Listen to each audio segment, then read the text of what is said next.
full house. That's so cool. My name is Pete Hammond. I'm going to moderate today. And how did y'all like Bones and All?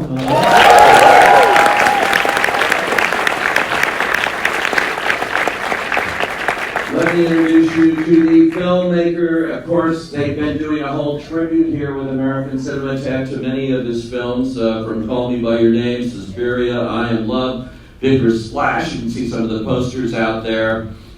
This isn't even his only film being released this year, this Friday. On Friday, the release of the new documentary, which you've got to see if you haven't, Salvatore, Shoemaker of Dreams, is now playing as well. Please welcome Luca Guadagnino.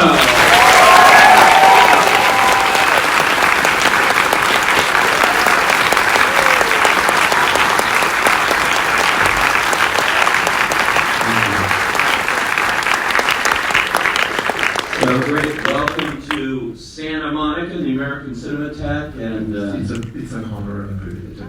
Thank you so much. It's so cool. They're film lovers here. You know, this is all about movies, and let's talk about Bones and All, though, because this is the first picture you've done shot in America. This is going to the American West and in this country here.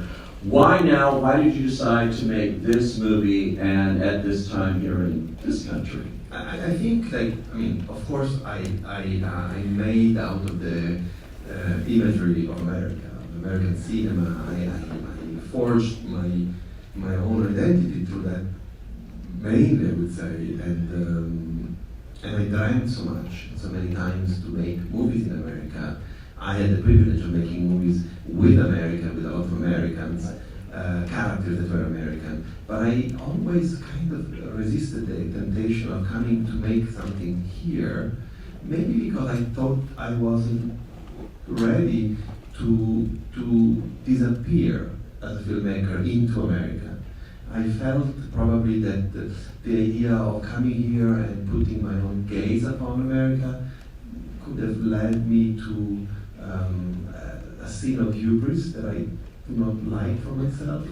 I don't like when I see movies, particularly from European auteur, about America, where they bring their lens of the grotesque, or they think that America can be summarized with the vernacular of what they think is America. I thought when the opportunity came, with also being 50, I turned 50 when I did this movie, through this sublime script that Dave Kajanek wrote, and that carried with it the sense of great compassion for the places and the people inhabiting it. I felt that was absolutely my opportunity to step in here and come here. Yeah, and it's interesting that that documentary that's out now that I mentioned, Salvatore Ferragamo, which is the story of the great Salvatore Ferragamo, in a documentary form, actually is all about, it's interesting, he came to America too, and really where he connected with Hollywood, which a lot of people don't know too, so that's also got a big connection here. Maybe ironic. I think so. I think, like as Martin Scorsese says in the documentary, you invent yourself in America. You constantly find yourself a new invention of the self, which I think is very true, and I think it's very true for who does my job, films. Yeah. First and foremost, this movie, Bones and All, is a love story, in my opinion. That's what it is. Of course, everyone's talking about the cannibal aspect of it and all of that, but that they'll start to laugh. Okay, all right. It's opening for Thanksgiving too, folks. I know. Anyway, talk about the appeal of this particular story here. It was a YA novel, came out in 2015. I read the script before reading the book, and in the script there was this idea of loneliness and of the quest for a sense of belonging, having been rejected, that was very touching to me. And the way in which I think these characters find or fail to find one another through the lens of the love for the other, or to be loved by the other, was very, very strong to me. Cannibalism, or what they say, their condition, it's something that comes with this idea that you cannot change part of yourself, and how do you overcome this impossibility? I think there is a big divide in the movie between those who have become cynical of who they are, and those, the youth in the movie, who are trying to find a way out, or to go away from it, with probably failing. Right. But they try. It's its own little Romeo and Juliet kind of thing going on here too. Yeah, I think the stops comes from within mostly than from outside. Yeah.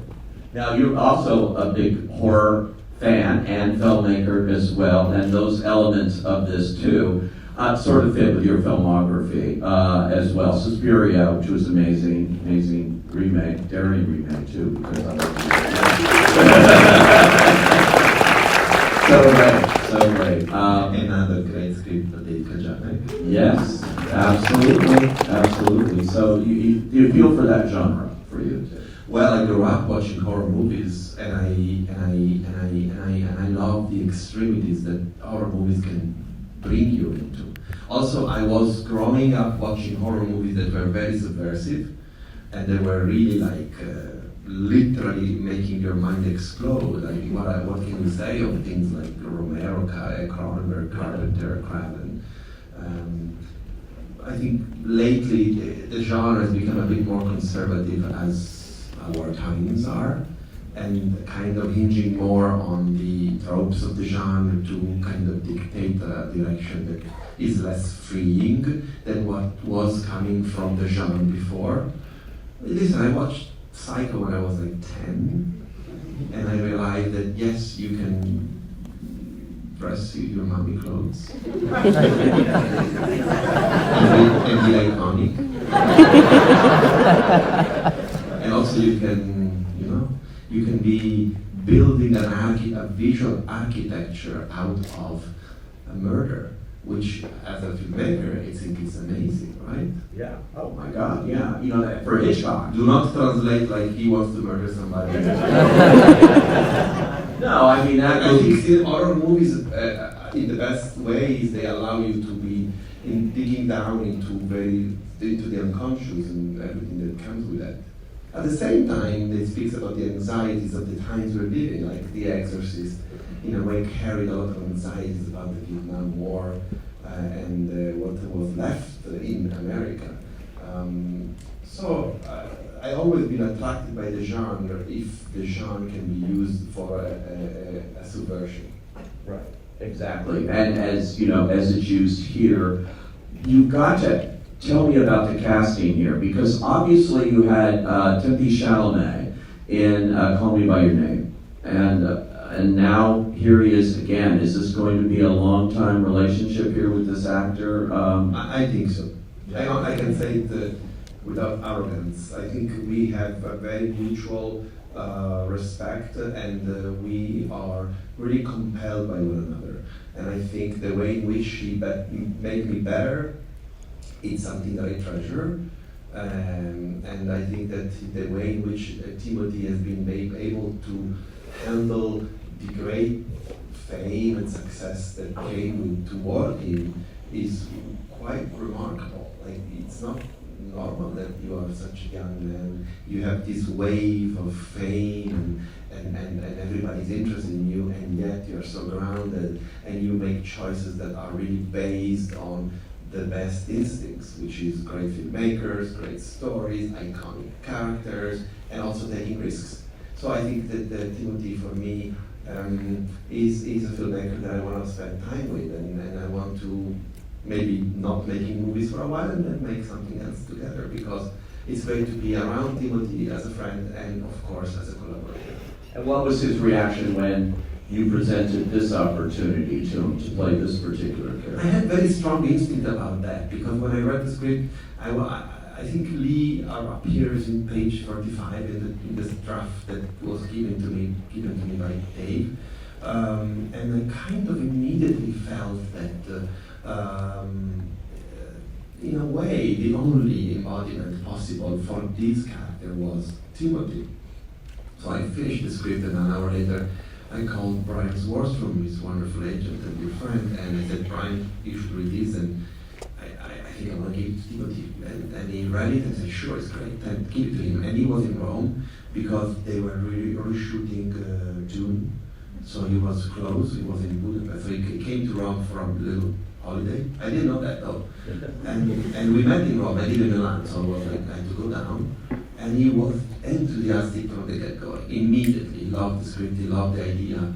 And we started a very beautiful conversation, me, him, with Dave, on the character. For instance, the character that you see, which I think is super heartbreaking and touching.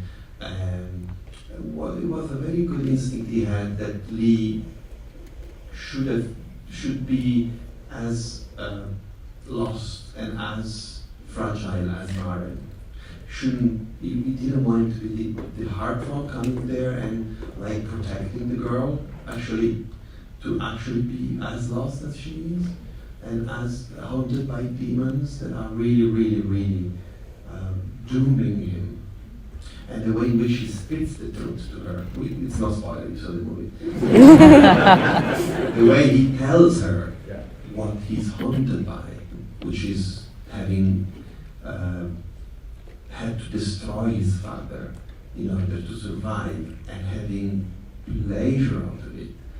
That scene is insane the way he does it, and it's such an incredible moment of connection between two characters. And because we were there shooting over 3 or 4 sunsets, the scene, and we were really far away from them. We left, the cameras allowed us with 2 lenses to be quite far from them, particularly the first 2 days. You could see this bond being born between Maren and Lee and between Taylor and Timothy, which was one of the great epiphanies that you get when you make a movie and makes your life worth living as a director. It's just fantastic. And she's fantastic. Taylor Russell's amazing in this movie. And yeah, I've seen her before, but this is really a breakout role for her, I think. And right from the opening, the way you open this film, and you don't spare the audience. It doesn't take long to get into that, but can you talk about her as well and how you found her? Well, I saw her in this great movie called Waves by Trey Schultz. I went into Waves being interested in Kelvin Harrison Jr., which I believe is one of the most compelling young actors. That's fantastic, everything he does is so good. And then the movie was quite good, great script, great movie. And the character of Kelvin disappears, he goes to jail, and then the movie is taken over by the silent daughter, sister, and suddenly you have this movie being carried by this little girl in the movie, which was like unforgettable. And then when I started to ruminate who should be Maren, it took me a few days to really realize that I was thinking of her already without knowing that I was thinking about her. So I zoomed with Taylor, which I didn't know, and I found the softness and the grace that I remember in Trey's movie, but at the same time, I spotted determination and a strength in her, and I gave her the role. Yeah, that was it. Yeah, but I don't want to be indiscreet here, but when we shot the scene where the father abandons Maren, we were just a small unit in this little house, and I remember Taylor was like so focused, and then she came to me and she hugged me so tight just before shooting, and then she was hugging me very tight, and then she goes toward the camera, and I said action very slowly, low voice, and we filmed that great, amazing devastation she's living. And then we cut, and I think it's great, we don't need anything anymore. And then she went back to being Taylor, that I knew. But the focus she brought to that moment, I couldn't forget. But amazing, great actress. And then, of course, Mark Rylance. I know he is one of the great actors and can play anything, but this showed another side of him. He went for it here. is my dream actor, dream performer. Because, like, sometimes with actors, and I'm not saying that related to people that I worked with, or particularly on this movie, sometimes if they want to make the movie, they make the movie, and then you have to convince them throughout the making of the movie that what they're doing and what you are doing, it's meaningful. It's always a conquest of the trust. But Mark, we had very thoughtful conversations, a couple of them. We agreed that if we were going to see this movie through the lens of Sully, we could have completely understood Sully, so that the character wasn't just a one-dimensional or bi-dimensional villain, but was somebody that, as Marilyn Lee, is so alone and seeking desperately, and in a way that is not right, contact. But once that was set, and we agreed about that, the commitment that he showed to the movie and to the character was incredible and unflinching. He was always totally ready to go 100% down into this character, which was just a gift, an amazing gift. And the way in which he can bring behavior on screen, and at the same time knowing what makes an icon on screen, it's great. It's a great lessons of cinema for me. Wonderful. Your filmmaking team, it's this. Well, first off, the score, Trent, and Atticus. It's a lot of good. So many of your movies, you really pay attention to the music and get that, and it's just right. It's just right. But cinematography, everything, the look, the production design, all of that, so meticulous. Do you work with a lot of the same people, film after film? Well, for instance, the production design, which I think is truly remarkable, was made by Elliot Osteter, who I've been working with on We Are Who We Are. The series that you did. Yeah, the series I did for HBO that we built from scratch an American military base in Italy, and that was his job. Was great. And Marissa Lombardo, the production, the set decorator, and Matt Marks, the prop master. This is an incredible team. The director of photography was 27 when we shot the movie in film, and it's this very, very brilliant Belarusian DP called Arseny Khachaturan, which I've seen a movie of his beginning by Diaco Lubegashvili a year before, which was so good, and I couldn't stop by thinking about it, and so I said, can we do this? The editor, Marco Costa, who I've been working constantly for the past 5 years, and the 28-year-old young man. So a lot of energy is coming from youth. Exactly. Yeah. And I think I told you this before, but I actually think this movie is going to be a breakout hit with youth. They're definitely going to come see. There's something unique about this, and it's speaking way beyond just the premise of it and all of that. There's just something about this movie that I think will appeal to a younger audience. Thank you. Yeah. Even though it's rated R. How can not it be?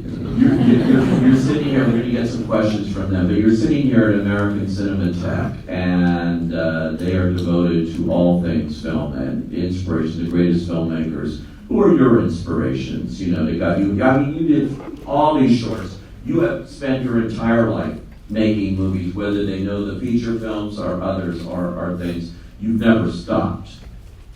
I think I have two sources of inspiration, and one comes from my pleasure of observing people. I like people. I like the way people behave, and I observe them. But I think I grew up thinking of cinema through the lens of cinema. I'm a cinephile. And I can't help myself, so that's something that's super important to me. And I think we're screening here Bertolucci, my documentary on Bernardo Bertolucci, so I would say Bernardo Bertolucci is my hero. Yeah, he's amazing too, yeah. So many others, though, Yeah, I mean, I have a little pantheon. I think Bertolucci, Oshima are there for me, Rossellini for sure, Hitchcock is somebody I quarrel all the time with a great friend of mine called Scott Foundas, who was an A-Weekly film critic and now an executive at Amazon. He tells me that Hitchcock is overrated. I'm shaming him in front of him.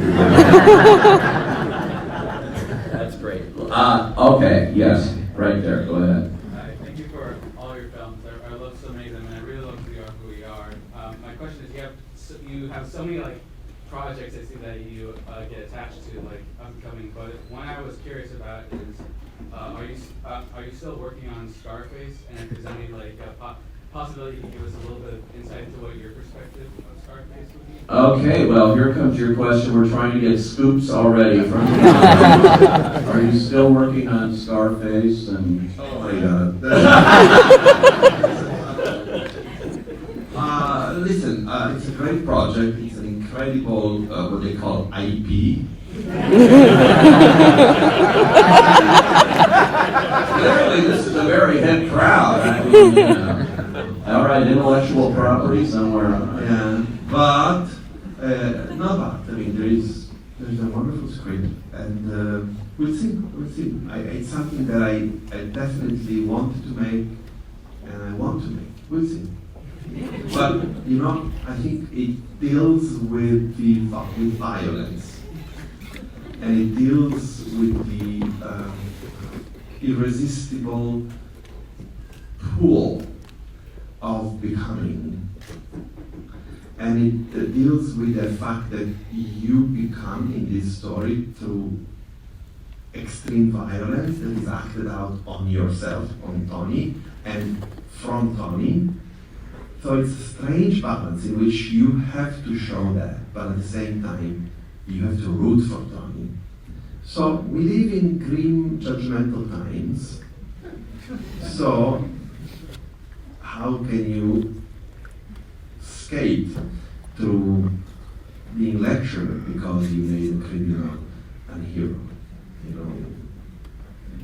There is one movie, though, that he's got coming up that he could mention that is already shot, called Challengers, right? Oh yeah, this movie called Challengers that I shot in the spring, produced by the wonderful Amy Pascal, which I kind of symbolically married. I told her, I said, I have the greatest respect for your husband, Bernie, who's divine, and he's a legend, but I feel I have a little bit of a husband to do as well.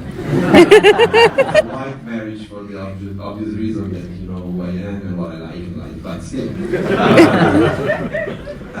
We shot it in Boston with this incredible cast of just 3 characters. It's Mike Feist, who is just sublime. West Side Story you played with. Also amazing. Josh O'Connor, who is going to be really like blew your minds, like amazing, and Zendaya, who is like Zendaya is so great an actress and so iconic even in her everyday life that the camera look for her all the time. And it's very sexy, and it's another score by Trent Atticus that I started hearing, which is fantastic. It's a house music, it's like techno music. So our goal is for people to dance through the movie. Nice, and it's set in the world of tennis. It's all about tennis. Yeah. And it's my first movie that I basically mostly storyboarded. I never do that, but try. And fun with that. You just decided. Yeah, but where to put the ball, I mean. Well, your inspiration, Hitchcock, never did a movie without doing that. Yes, exactly. And also he made one of the greatest tennis scenes ever in Strangers on a Train. On a train, Yeah. and we quoted that. Connections. Okay. All right. Oh my God. Okay, everybody. Right there in the center. Hi. Just going off of what you said about dancing, I'm curious. The first time I saw one of your films was A Bigger Splash, and the Ray Fiennes scene, the 2-minute scene of him dancing. And then you also have the Timothée Chalamet scene in this one. And Suspiria is based around dance. So I'm just wondering, what does body movement and dance mean to you? Okay, talking about dancing, she mentioned a number of movies here. Bigger Splash. For me, people dancing is very reassuring and very. It's something that gives me a lot of good vibrations. Because when I was a kid, I wasn't very very popular, and I'm not fishing for like, oh. I simply, maybe I wasn't popular because I wasn't interested in being one, and I wasn't very a loner, but every now and then I was invited to some parties, maybe for Pete.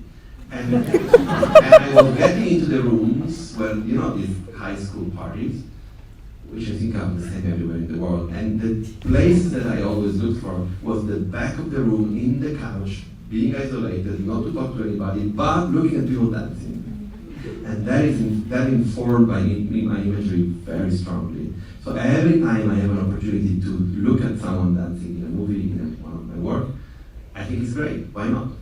It's very liberating. And now I can direct how they do it. All right, let's take someone, okay, right there.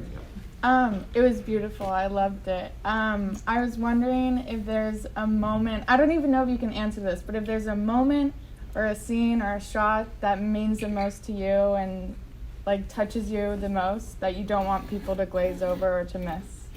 Okay, she wants to know, is there a moment in this film that really touches you personally that you don't want people to glaze over? I think you said something like that. Yeah, so is there a moment, a special moment for you?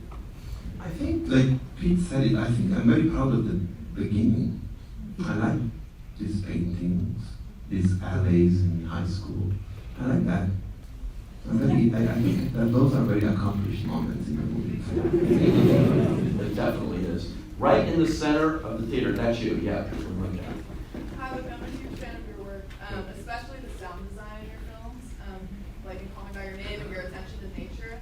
What's your process in figuring out an atmosphere for your film when it comes to sound design?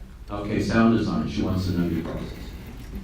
I think that the thought is always to be kind of working from the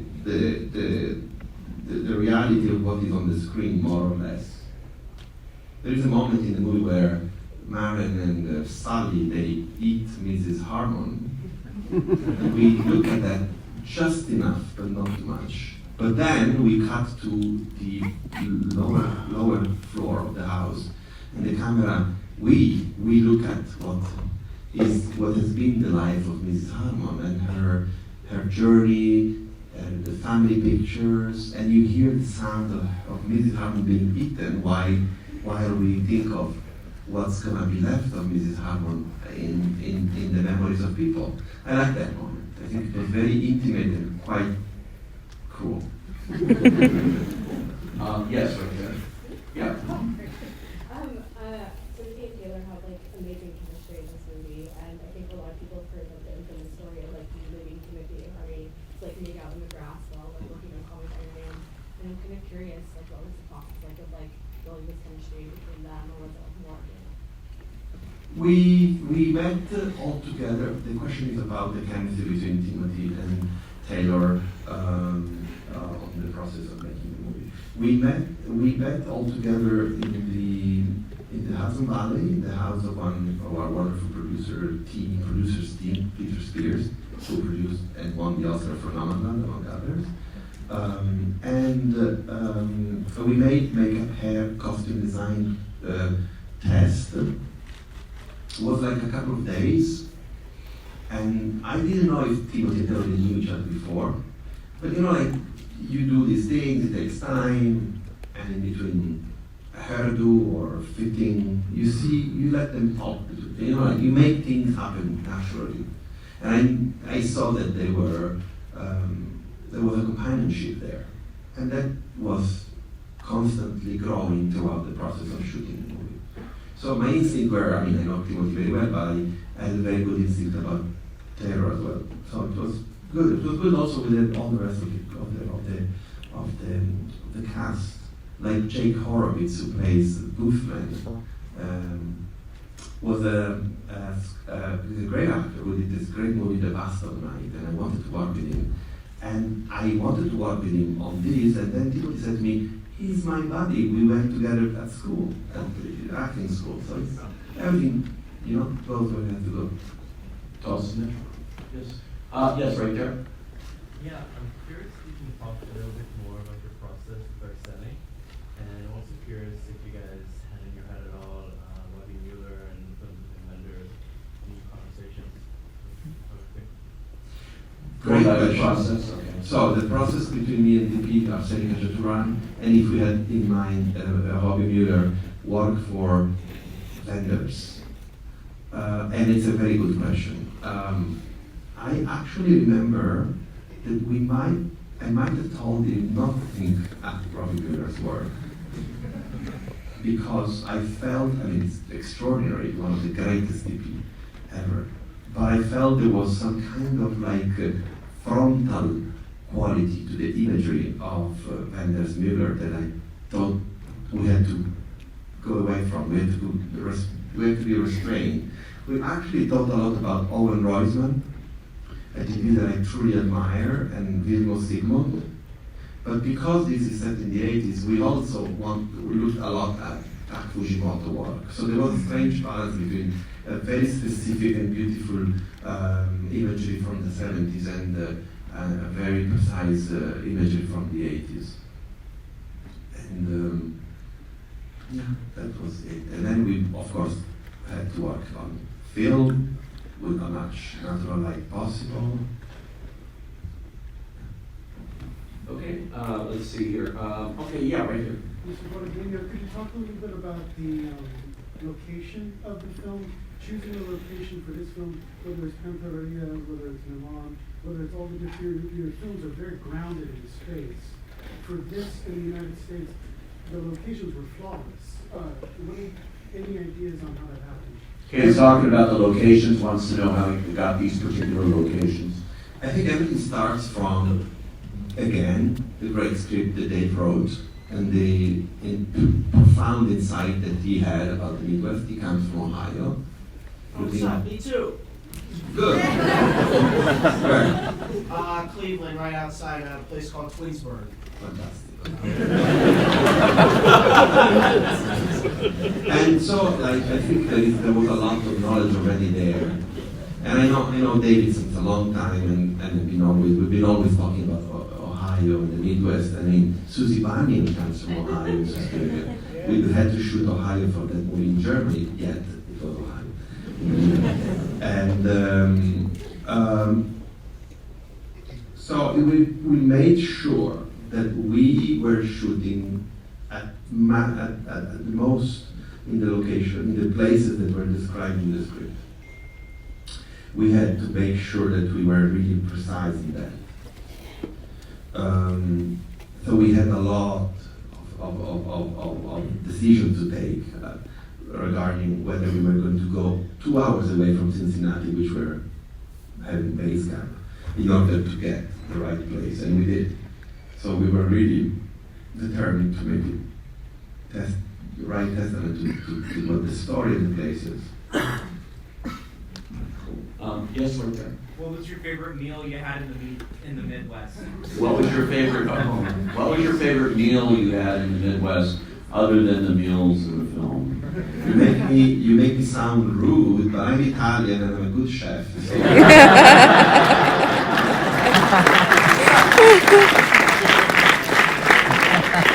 Okay, yes, right?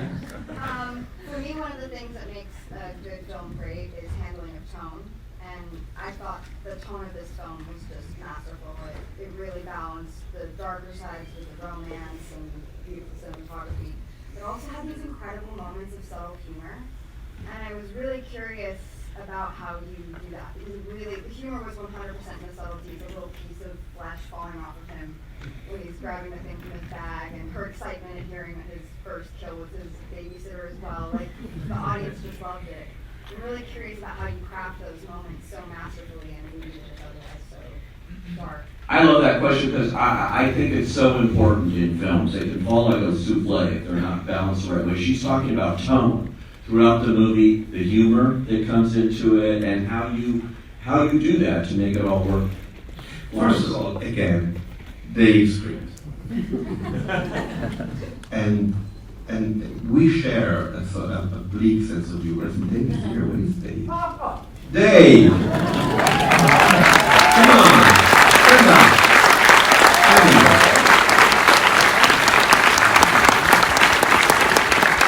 We share the same sense of humor, and it's always nice to find that in a sort of like oblique way. not in the place where you expect it to be.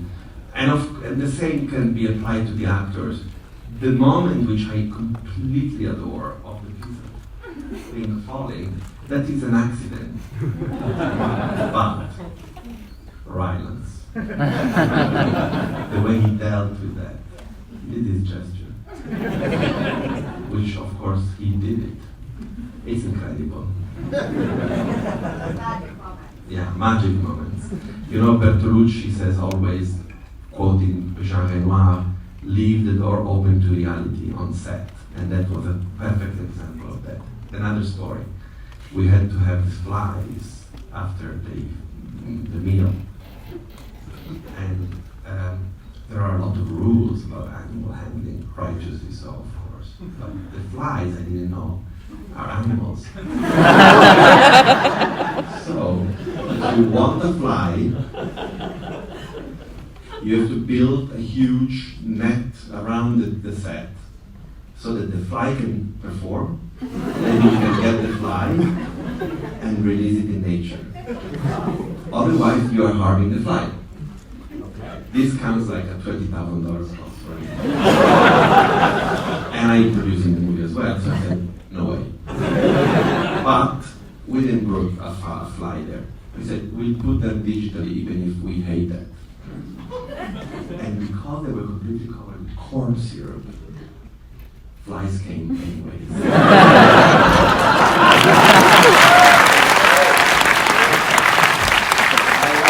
And then we added sound, and is that? Minus 25. We have time for one more question. Who has the best one? Okay, right there. It's an incredible film. It's terrifying. It's also hyper romantic. And it's back to the tonal question.